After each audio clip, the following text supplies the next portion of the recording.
আপনার ৪টি কথা কখনোই আপনার আত্মীয়স্বজনকে জানাবেন না।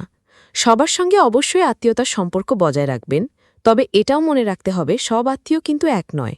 তাই এই ৪টি কথা যদি আপনি আপনার আত্মীয়দের জানান, তাহলে আপনি বিপদে পড়তে পারেন।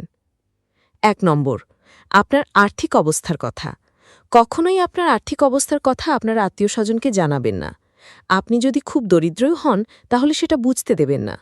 যদি তারা একবার বুঝতে পারে আপনার কাছে টাকা পয়সা খুবই কম আছে, তাহলে অনেক সময় তারা আপনাকে ছোট করে কথা বলবে, কিংবা আপনাকে কষ্ট দেবে, বিভিন্ন জায়গায় আপনার গুরুত্ব অনেক বেশি কমিয়ে দেবে। আবার আপনার কাছে যদি অনেক বেশি অর্থকড়িও থাকে, তাহলেও সেটা খুব বেশি শো অফ করতে যাবেন না। অনেকেই আছেন আপনার সমৃদ্ধ অবস্থা দেখে আপনাকে নিয়ে ঈর্ষা করতে পারে, এবং সেই ঈর্ষা থেকে আপনার বিভিন্ন ধরনের ক্ষতিও তারা করতে পারে। ২ নম্বর, স্বামী স্ত্রীর পারিবারিক কথা। কখনোই আপনার এবং আপনার স্ত্রীর কিংবা আপনার এবং আপনার স্বামীর মধ্যকার গোপন তথ্য বাইরের কাউকে বলবেন না। অনেক সময় আমরা মন হালকা করার জন্য আত্মীয় স্বজনের কাছে পরিবারের বা স্বামীর কিংবা স্ত্রীর অনেক গোপন কথা বলে ফেলি। পরবর্তী সময়ে তারা আপনাকে এই তথ্যগুলো দিয়ে নানাভাবে খোঁচা দেবে। আপনার স্ত্রী তো ভালো না, কিংবা আপনার স্বামী তো ওই কাজ করেছে, যে কথাগুলো পরবর্তীতে শুনলে আপনার নিজেরই খারাপ লাগবে। তাই নিজেদের গোপন কথা কখনোই আত্মীয় স্বজনের কাছে বলবেন না। নিজেদের ঝগড়া ঝামেলা যাই হোক না কেন, তা নিজেরাই সলভ করে নেয়ার চেষ্টা করবেন। ৩ নম্বর, নিজের পরিকল্পনার কথা কখনোই আত্মীয় স্বজনকে বলবেন না।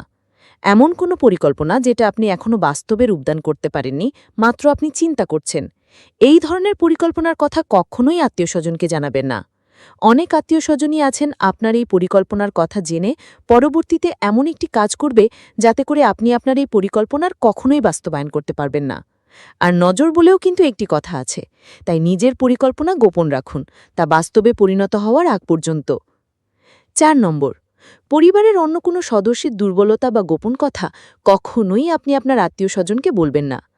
আজ হয়তো তাকে আপন ভেবে সেই দুর্বলতার কথা আপনি বলছেন, কিন্তু পরবর্তীতে এমন সময় আসতে পারে যখন আপনার পরিবারের সেই মানুষটির গোপন কথা আর তার মধ্যে সীমাবদ্ধ থাকবে না, বরং কয়েক বছর পর কিংবা কয়েকদিন পর আপনি দেখবেন মোটামুটি এলাকাবাসী সবাই সেই গোপন কথাটি জেনে গিয়েছে। তাই ভবিষ্যতে সমস্যায় পড়তে না চাইলে কিংবা সুন্দর আত্মীয়তার সম্পর্ক নষ্ট করতে না চাইলে আজকের বলা এই ৪টি বিষয় আপনার আত্মীয় স্বজনকে বলা থেকে বিরত থাকুন। ধন্যবাদ।